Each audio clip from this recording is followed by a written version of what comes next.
Hello my dear students, welcome to my channel expert tutorial. मेरा नाम है अभिषेक गुप्ता और यहाँ पर मैंने थर्मल के क्वेश्चंस लेके आए हैं एसएससी जेई, रेलवे जेई के रिगार्डिंग मैकेनिकल इंजीनियर के लिए बेटा। तो आप देख सकते हैं जो टारगेट ऑफ एसएससी जेई और रेलवे जेई की बात करेंगे तो यहाँ पर मैं क्वेश्चंस करा रहा हूँ डेली बेसिस पर। थर्मल के क्वेश्चंस फिर से करने वाले हैं, बेसिक लेवल का क्वेश्चन लेके आया हूँ बेटा। यहाँ से क्वेश्चंस आपके एग्जाम में फंसेंगे, आएंगे, डेफिनेटली आएंगे। और कुछ छोटा छोटा कॉन्सेप्ट की बात करते हैं तो हम स्टार्ट करते हैं आज का लेक्चर और यहाँ पर बात करेंगे पूरा प्रॉपर वे में कि क्वेश्चंस कैसे आते हैं, आपका थर्मल का क्वेश्चन का लेवल कैसे रहेगा। वन लाइनर क्वेश्चंस रहते हैं लेकिन बहुत सारा कंफ्यूजन क्वेश्चंस होती है, उसे हम यहाँ पर देखेंगे। ओके चलो रेडी है। चलो फर्स्ट क्वेश्चन आपके सामने है बेटा। यहाँ पर क्वेश्चन क्या दिया है, ध्यान दीजिएगा। क्वेश्चन है zeroth law of thermodynamics forms the basic of measurement of. Zeroth law of thermodynamics क्या मेजरमेंट करता है? क्वेश्चन क्या है बेटा आपका, zeroth law of thermodynamics forms the basic of measurement of. First one is the pressure measurement device है कि temperature, heat exchanger, work. तो याद रखना थर्मोडायनेमिक्स के जो लॉ होते हैं और जीरो लॉ की बात करते हैं तो जीरो लॉ जो होता है बेटा आपका, जीरोथ लॉ की बात करेंगे तो आपको मिलेगा यहाँ पर टेम्परेचर, जो लास्ट क्लास में मैंने एक बार डिस्कस किया था। तो टेम्परेचर मेजरमेंट डिवाइस मैंने कहा था जब भी जीरोथ लॉ आएगा तो आप टेम्परेचर को रिप्रेजेंट करेंगे। अगर मैं बात कर दूं एनर्जी, अगर मैं बात कर दूं बेटा एनर्जी, और एक और बात करेंगे एंट्रोपी। एंट्रोपी ये याद रखना, तीन चीज हमेशा पूछा जाता है क्वेश्चन थर्मोडायनेमिक्स से रिलेटेड। जीरोथ लॉ में टेम्परेचर, एनर्जी की बात करेंगे तो फर्स्ट लॉ, और अगर मैं एंट्रोपी की बात करूं तो सेकंड लॉ। ये याद रखना, बस ये तीन चीज याद रखना बेटा। आपके क्वेश्चंस डायरेक्ट यहीं से हाईजैक होंगे, डायरेक्ट यहीं से क्वेश्चन बनेगा। जीरोथ लॉ टेम्परेचर के लिए, फर्स्ट लॉ एनर्जी के लिए, और एंट्रोपी जो है सेकंड लॉ की बात करते हैं। इस क्वेश्चन में तीन क्वेश्चन है आपके। ओके नाउ अब देखते हैं बेटा, heat and work are intensive property, extensive property, point function and path function. ये क्वेश्चन मैक्सिमम टाइम्स पूछा गया है तो याद रखिएगा। Heat and work, heat and work की बात करेंगे तो ये बोथ आर पाथ फंक्शन होता है सर। ये क्या होता है, पाथ फंक्शन की बात करेंगे। ये क्या होता है बेटा, पाथ फंक्शन। तो इसका आंसर हो जाएगा D for del is the correct answer. Point function क्या होता है, किसी पॉइंट पर अगर प्रॉपर्टीज को डिफाइन करते हैं तो पॉइंट फंक्शन की बात करते हैं। जो एग्जैक्ट डिफरेंशिएट की बात होती है बेटा, लाइक अ टेम्परेचर का difference, temperature like a point function. और टेम्परेचर किसी पॉइंट को हम लोग डिफाइन करेंगे तो टेम्परेचर क्या है, properties of the thermodynamic system. लेकिन पाथ की बात करेंगे तो पाथ में हीट एंड वर्क दोनों आएगा। तो ध्यान दीजिए, हीट जो होता है, हीट हम बात करते हैं, कभी भी हीट होता है, हीट ट्रांसफर की बात होती है, mc/dt की बात होती है। Change in temperature, change in temperature T final minus of T initial की बात करेंगे तो चेंज इन टेम्परेचर, उसको हम लोग हीट की बात करेंगे। हीट हमेशा high thermal, higher energy to lower energy की बात होती है। मान लो जिसकी हीट ज्यादा है, ये हीट ज्यादा है और दूसरे का हीट कम है तो फ्लो होगा ऐसे। लेकिन टेम्परेचर की बात करूंगा, टेम्परेचर हमको फील कराता है क्या, कोल्ड और हॉट को। अगर मैं टेम्परेचर की बात करूं तो टेम्परेचर बोलेंगे कि हॉट है किसी सब्सटेंस का या कोल्ड है, ये बात होती है। लेकिन आप हीट की बात करेंगे तो हीट पर्टिकुलरली टेम्परेचर डिफरेंस के कारण देखने को मिलेगा। तो दोनों में डिफरेंस है। तो टेम्परेचर को पॉइंट फंक्शन बोलते हैं और इसे हीट को क्या बोलते हैं, पाथ फंक्शन बोलते हैं। हम हमेशा dq1 to 2 लिखते हैं, ना कि q2 - q1 लिखते हैं बेटा। याद रखना 1 to 2 इसकी बात होती है, dq की बात होती है। ओके वैसे ही वर्क की बात करेंगे तो वर्क और हीट क्या होता है बेटा, पाथ फंक्शन की बात होती है। पॉइंट फंक्शन में आपका टेम्परेचर आ जाएगा, प्रेशर आ जाएगा, वॉल्यूम आ जाएगा, थर्मोडायनेमिक्स प्रॉपर्टीज आ जाएगी बेटा। ओके एक्सटेंसिव और इंटेंसिव जैसे प्रॉपर्टीज की बात करूंगा तो आगे क्वेश्चंस है मेरे पास एक्सटेंसिव और इंटेंसिव को डिफाइन करने के लिए। तो नेक्स्ट क्वेश्चन की ओर जाते हैं। बहुत ही प्यारा सा क्वेश्चन है, ये मैक्सिमम पेपर में पूछा गया, मैक्सिमम एग्जाम्स में पूछा गया क्वेश्चन है। Heat and work our path function in exact differentiate बोलते हैं। क्या बोलते हैं, इन एग्जैक्ट डिफरेंशिएट बोलते हैं। एग्जैक्ट डिफरेंशिएशन नहीं है बेटा, इन एग्जैक्ट डिफरेंशिएशन होता है। ओके नाउ नेक्स्ट क्वेश्चन आपके सामने है। क्वेश्चन क्या दिया है सुनिएगा, which of the following is the extensive properties of the thermodynamic system. तो थर्मोडायनेमिक सिस्टम में एक थर्मोडायनेमिक सिस्टम मतलब प्रॉपर्टीज को डिफाइन करने के लिए हम लोग किसी पॉइंट पर उसके कैरेक्टरिस्टिक की बात करते हैं। मैं कोई सब्सटेंस दे दिया, बोल दिया इसका प्रेशर, टेम्परेचर वगैरह वगैरह, तो उस प्रॉपर्टीज को बात कर रहे हैं, थर्मोडायनेमिक प्रॉपर्टीज को बात कर रहा हूं बेटा। तो यहां पर बात आ रही है एक्सटेंसिव और इंटेंसिव। तो थर्मोडायनेमिक प्रॉपर्टीज के दो केसेस है, देखना बेटा यहां पास बता रहा हूं मैं। थर्मोडायनेमिक्स प्रॉपर्टीज, ओके,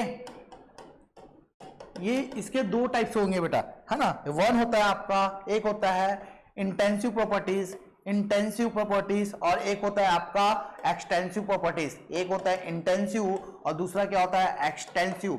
अब दोनों में आप लोग क्या ध्यान देंगे, इंटेंसिव और एक्सटेंसिव प्रॉपर्टीज की बात है जो थर्मोडायनेमिक प्रॉपर्टीज को डिफाइन करता है। ओके, हम इनसे हम यहाँ पर एक क्वेश्चन जो है, मैं यहाँ पर एक कॉन्सेप्ट बता रहा हूं, इनसे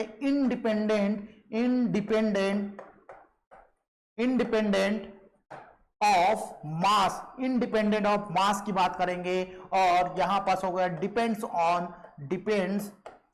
डिपेंड्स ऑन मास। ये बात याद करना बेटा, इंडिपेंडेंस ऑफ मास और डिपेंड्स ऑन, जो ऐसे प्रॉपर्टीज जो मास पर डिपेंड करती है उसे बोलते हैं एक्सटेंसिव प्रॉपर्टी। ऐसे प्रॉपर्टीज जो मास पर डिपेंड नहीं करती उसे इंटेंसिव प्रॉपर्टीज बोलते हैं। तो प्रेशर की बात करते हैं, वॉल्यूम की बात करते हैं, टेम्परेचर की बात करते हैं और डेंसिटी की बात करते हैं। ओके, तो यहां पर याद रखना बेटा, जो आपका यहां पर शो हो रहा है प्रेशर, टेम्परेचर और डेंसिटी, एक दिख रहा है मास पर डिपेंड करने वाला क्या है, ये मास पर डिपेंड करता है आपका कौन, वॉल्यूम। एक कंटेनर लेंगे, उसमें मास डाल देंगे, बोलेंगे इतना वॉल्यूम भरा हुआ है पानी, तो हम बोलेंगे बेटा ये वॉल्यूम जो है एक्सटेंसिव प्रॉपर्टी है, प्रेशर, टेम्परेचर और डेंसिटी जो है इंटेंसिव प्रॉपर्टी है। क्या है, इंटेंसिव प्रॉपर्टी। तो बहुत सारी चीजें हैं इंटेंसिव, एक्सटेंसिव, बस ये याद रखना बेटा कि जितने भी एनर्जी होते हैं वो एक्सटेंसिव प्रॉपर्टी होता है, किसी वो सब्सटेंस के मास पर डिपेंड करता है। और जो इंडिपेंडेंट ऑफ मास की बात करेंगे तो प्रेशर, टेम्परेचर, डेंसिटी, ये जो है आपका प्रॉपर मास पर डिपेंड है। और स्पेसिफिक टर्म्स यूज करते हैं, स्पेसिफिक एंथैल्पी हो गया, स्पेसिफिक एंट्रोपी हो गया, जहां स्पेसिफिक टर्म्स यूज करते हैं बेटा वो भी इंटेंसिव प्रॉपर्टीज हो जाता है। ये एक इंपॉर्टेंट है, स्पेसिफिक टर्म्स यूज करेंगे बेटा, तो ये भी क्या है इंटेंसिव हो जाएगा, बाकी आपका एक्सटेंसिव। तो समझ आई बातें, जो मास पर डिपेंड करेगा एक्सटेंसिव प्रॉपर्टी, जो मास पर डिपेंड नहीं करेगा बेटा वो इंटेंसिव प्रॉपर्टी होती है। नेक्स्ट क्वेश्चन आपके सामने है, नेक्स्ट क्वेश्चन क्या दिया है, control volume in a thermodynamic system is referred to the first on the specific mass in the fluid flow, mass that moves across the boundaries, fixed region in a space for the thermodynamic study, transfer of the energy across the boundary। अब बात होती है direct what is the system, thermodynamic system को represent करता है। देखो कुछ चीज मान लो, यहां पर हम लोग टरबाइन की बात करते हैं, इसकी स्टडी कर रहा हूं बेटा, मैं इस टरबाइन की स्टडी कर रहा हूं, यहां पर जो भी कंडीशन होगा तो मैं एक इमेजिनरी बाउंड्री कंडीशन कर दूंगा। क्या करूंगा, इमेजिनरी ए बाउंड्री डिफाइन किया। अब इसके अंदर जो भी वर्क होगा, जिसकी स्टडी करेंगे, तो हमने क्या किया, एक एज्यूम किया कि इमेजिनरी एक बाउंड्री है और यहां पर जितने भी स्टडी होंगे इसको सिस्टम, ये पूरा सिस्टम हो जाएगा, इसकी स्टडी बोलेंगे। तो थर्मोडायनेमिक सिस्टम की बात करेंगे तो ये जो कहलाता है आपका कंट्रोल वॉल्यूम, जिसके अंदर आपने वर्क किया। तो कंट्रोल वॉल्यूम की बात करें तो एक फिक्स्ड रीजन होगा, मान लो आपका घर है, उसके अंदर आपने कुछ वर्क कर रहे हैं, तो आपका जो घर होगा वो एक रीजन है, एक स्पेस है, तो क्या कहलाता है बेटा आप लोग का वो कंट्रोल वॉल्यूम कहलाएगा। तो fix region in space for thermodynamic study, जिसमें हम लोग थर्मोडायनेमिक स्टडी करते हैं, है ना। तो मैंने एक एग्जांपल लिया टरबाइन का, इसके अंदर मैंने स्टडी कर दिया, तो एक आप बाउंड्री क्रिएट कर दिए, तो एक रीजन फिक्स कर दिए, उसी को हम क्या बोल दे रहे हैं बेटा यहाँ पास थर्मोडायनेमिक सिस्टम, कंट्रोल वॉल्यूम। क्या बोल दे रहे हैं बेटा इसको, control volume. Okay, next question की ओर चलते हैं। नेक्स्ट क्वेश्चन क्या बोलता है सुनिएगा, enthalpy is a internal energy per pressure volume product, internal energy minus pressure volume product, internal energy into pressure volume product and internal energy plus pressure volume. तो यहाँ पर क्वेश्चन दिया है, तो आपको पता है बेटा एंथैल्पी जो होता है, एंथैल्पी जो है फॉर्म ऑफ एनर्जी है। क्या होता है, फॉर्म ऑफ एनर्जी। यहां पर बात करेंगे तो internal energy into P into you plus PV, U plus PV ये एंथैल्पी को रिप्रेजेंट किया जाता है, U प्लस पीवी एंथैल्पी को रिप्रेजेंट किया जाता है, जहां पर U जो है इंटरनल एनर्जी है बेटा, और ये product of pressure and volume की बात करते हैं। तो यहाँ पर सिंपल से एक, अगर आपको पता है कि एंथैल्पी क्या है तो H is equal to U plus PV अगर पता है तो डेफिनेटली इस बना सकते हैं। तो यहाँ पर आंसर क्या होगा, इंटरनल एनर्जी प्लस का साइन है प्रेशर वॉल्यूम प्रोडक्ट, तो आपका D is the correct answer. D क्या हो जाएगा बेटा इसका करेक्ट आंसर। तो ये फंडामेंटल पूछा, ये फॉर्म ऑफ एनर्जी है दोस्त, फॉर्म ऑफ एनर्जी जहां पे इंटरनल एनर्जी आएगा और product of pressure and volume की बात करते हैं। नेक्स्ट क्वेश्चन आपके सामने है, सुनिएगा। नेक्स्ट क्वेश्चन क्या दिया, in isothermal process the internal energy is increase, decrease, remains constant, none of the above. ये क्वेश्चन बहुत ही प्यारा सा क्वेश्चन है। What is the isothermal process, what is the isothermal. तो आइसोथर्मल प्रोसेस नाम जैसे सुनते हैं हम लोग तो ये पता होना चाहिए कि आइसोथर्मल प्रोसेस में क्या होता है। सर टेम्परेचर को हम लोग कांस्टेंट ले रहे हैं, कभी कभी इसमें PV is equal to constant की बात करते हैं, याद रखना। हम ऐसे कंडीशन क्रिएट करते हैं जहां पर हम बोलेंगे कि आइसोथर्मल प्रोसेस में क्या है, टेम्परेचर थ्रू आउट प्रोसेस में क्या होगा, टेम्परेचर कांस्टेंट होगा और PV is equal to constant, ये बस याद रखना बेटा, इससे आप बन जाएगा। इंटरनल एनर्जी की बात करेंगे तो इंटरनल एनर्जी की बात करूंगा तो एम CV dt होता है, क्या होता है, एम CV dt होता है बेटा, एम CV dt होता है चेंज इन टेम्परेचर। जब टेम्परेचर ही कांस्टेंट है तो हम बात करेंगे ये du that is equal to U2 minus of U1 is equal to 0 हो जाएगा। तो हम क्या बोलेंगे, U2 is equal to U1। यहाँ पास इंटरनल एनर्जी जो होगा ये होगा आपका कांस्टेंट। क्या बोलेंगे, इंटरनल एनर्जी आपका कांस्टेंट, तो remains constant is the correct answer. आप इंक्रीज भी लिख सकते हैं, डिक्रीज बोलेंगे। तो आइसोथर्मल प्रोसेस क्या होता है, जब आइसोथर्मल प्रोसेस पता ही नहीं है तो आप इस क्वेश्चन को बना नहीं पाएंगे। आइसोथर्मल का मतलब हो जाता है PV is equal to constant, यहाँ पे temperature is equal to constant, और इस फॉर्मूला में रख देंगे इंटरनल एनर्जी के, तो आपको इंटरनल एनर्जी क्या मिलेगा, आपको रिमेन्स कांस्टेंट। बहुत प्यारा सा क्वेश्चन है बेटा, ऐसे ही क्वेश्चन आपके एग्जाम में पूछे जाएंगे, मान के चलिए बेटा यही क्वेश्चन आपके एग्जाम में पूछा और आप कंफ्यूज हो जाएंगे, और कंफ्यूज होंगे तो इंक्रीज करूं या डिक्रीज करूं, टेम्परेचर क्या हो रहा है, तो इतना आपको दिमाग लगाने की जरूरत नहीं है, बस फंडामेंटल स्ट्रांग होना चाहिए, तो डेफिनेटली इस क्वेश्चन को आप बना पाएंगे। नेक्स्ट क्वेश्चन की ओर चलते हैं, question number 20, during throttling process. Throttling process क्या होता है, थ्रॉटलिंग प्रोसेस क्या होता है दोस्त, internal energy does not change, pressure does not change, enthalpy does not change and enthalpy does not change, दोनों एंट्रोपी डज नॉट चेंज, तो ये कांस्टेंट, ये इसकी बात करते हैं। अब होता है थ्रॉटलिंग प्रोसेस। तो थ्रॉटलिंग प्रोसेस का मतलब होता है देखो थ्रॉटलिंग प्रोसेस में होता क्या है, हीट ट्रांसफर हो जाएगा आपका। देखो यहां पर बात करूंगा थ्रॉटलिंग प्रोसेस में आइसेंथैल्पिक प्रोसेस की बात करते हैं। आइसेंथैल्पिक प्रोसेस को ही हम लोग क्या बोलते हैं, इसके प्रॉपर्टीज की बात करूंगा। आइसेंथैल्पिक प्रोसेस होता है थ्रॉटलिंग प्रोसेस में, यहां पर हम बात करेंगे आइसेंथैल्पिक प्रोसेस मतलब enthalpy remains constant, through out enthalpy constant होने वाला है H1 is equal to H2 की बात करेंगे। यहां पर हम लोग यहां पर देखें ये इरिवर्सिबल प्रोसेस की बात करते हैं, हाईली इरिवर्सिबल प्रोसेस की बात करेंगे। क्या बोलेंगे, हाईली इरिवर्सिबल प्रोसेस की बात करूंगा,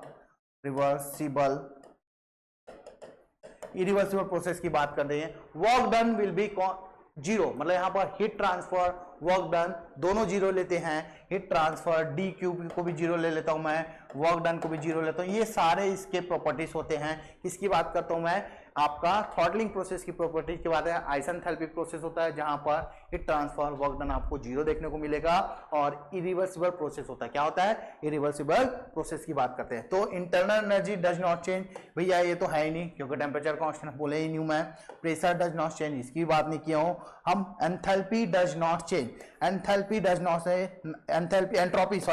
भी नहीं बोला हूं बेटा, मैंने क्या बोला, enthalpy does not change, D is the correct answer. बोलेंगे सर एंट्रोपी क्यों नहीं, बेटा वहां पर मैंने लिखा है इरिवर्सिबल प्रोसेस, और इरिवर्सिबल प्रोसेस में एंट्रोपी इंक्रीज होती है, तो आप देख सकते हैं इसका आंसर क्या हो गया, D for daily, enthalpy does not change. Enthalpy constant process को ही थ्रॉटलिंग प्रोसेस बोलते हैं। ओके, नेक्स्ट क्वेश्चन आपके सामने है, question number 20, a closed thermodynamic system is one which there is the no energy or mass transfer, no energy and mass transfer, no mass transfer but energy transfer, and no energy transfer and mass transfer, और energy और mass both are exist.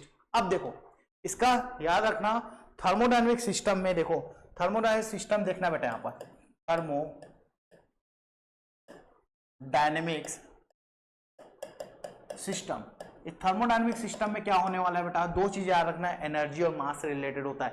Three type से होता है बेटा, एक होता है open system, और दूसरा होता है क्लोज्ड, और थर्ड जो होता है आइसोलेटेड। इतना ही पढ़ेंगे, आइसोलेटेड। तो थ्री सिस्टम की बात करेंगे, और यहां पर सुनिएगा, एक लिखेंगे मास और एक लिखेंगे एनर्जी।